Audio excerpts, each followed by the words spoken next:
Mount Everest নামটা শুনলেই চোখের সামনে ভেসে ওঠে হিমাবহে সাদা চাদরে মোড়া পৃথিবীর উচ্চতম পর্বত শৃঙ্গ আর প্রাকৃতিক সৌন্দর্যে ভরা প্রকৃতির সর্বশ্রেষ্ঠ নিদর্শন।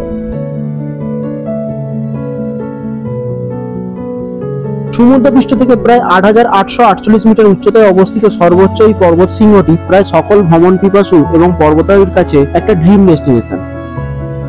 বিপদসংকুল যাত্রাপথ আর উচ্চতার তারতম্যের জন্য সকলের ক্ষেত্রে যাওয়াটা সুবিধাজনক না হওয়ার জন্য অনেক ভ্রমণপ্রেমীর কাছে এই মাউন্ট এভারেস্ট শুধু ভূগোল বইয়ের পাতা আর মোবাইল স্ক্রিনেই আটকে রয়ে গেছে।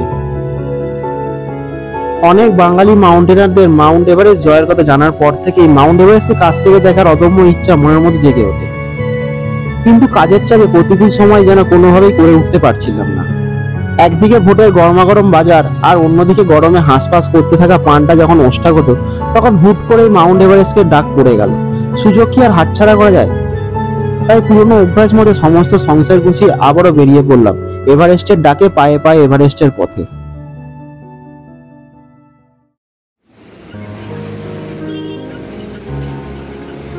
ঘর থেকে বেরিয়ে বাসে উঠে গনসার সাথে গল্প করতে করতে হাওড়া স্টেশনে পৌঁছতেই লেগে গেল প্রায় 2 ঘন্টা।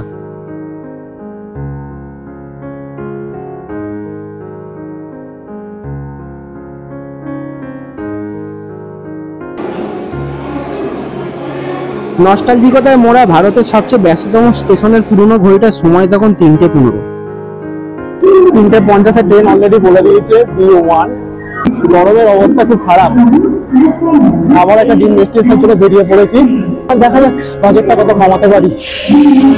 আর যেহেতু লং ট্রেক হয় এটা, তাই জন্য কাউকে পাইনি, পুরো স্লো ট্রেক করবো, যতটা পারবো কভার আপ করার চেষ্টা করবো।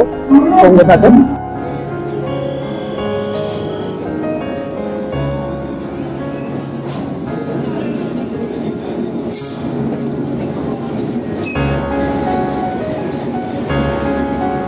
এক মুখে উত্তেজনা নিয়ে কলকাতাকে বিদায় জানিয়ে ট্রেনে উঠেই পড়লাম।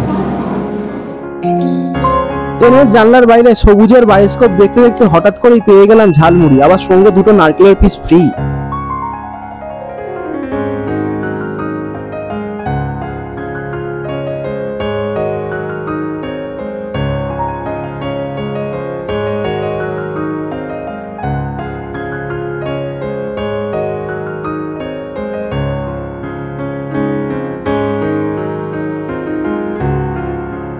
এখন টাইম রাত্রি 8টা। ডিনার অর্ডার করেছিলাম, তো ডিনার মোটামুটি রুটি ভাত আর সব দিয়েছে। এবার দেখা যাক।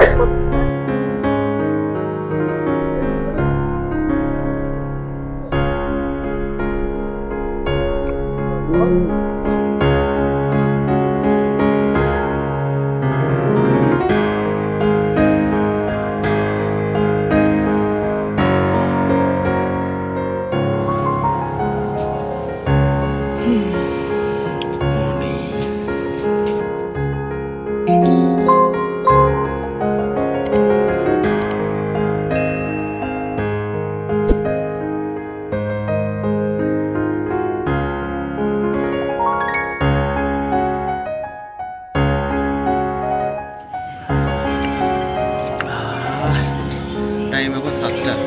ট্রেন মুজফ্ফর স্টেশনে এসে দাঁড়িয়েছে।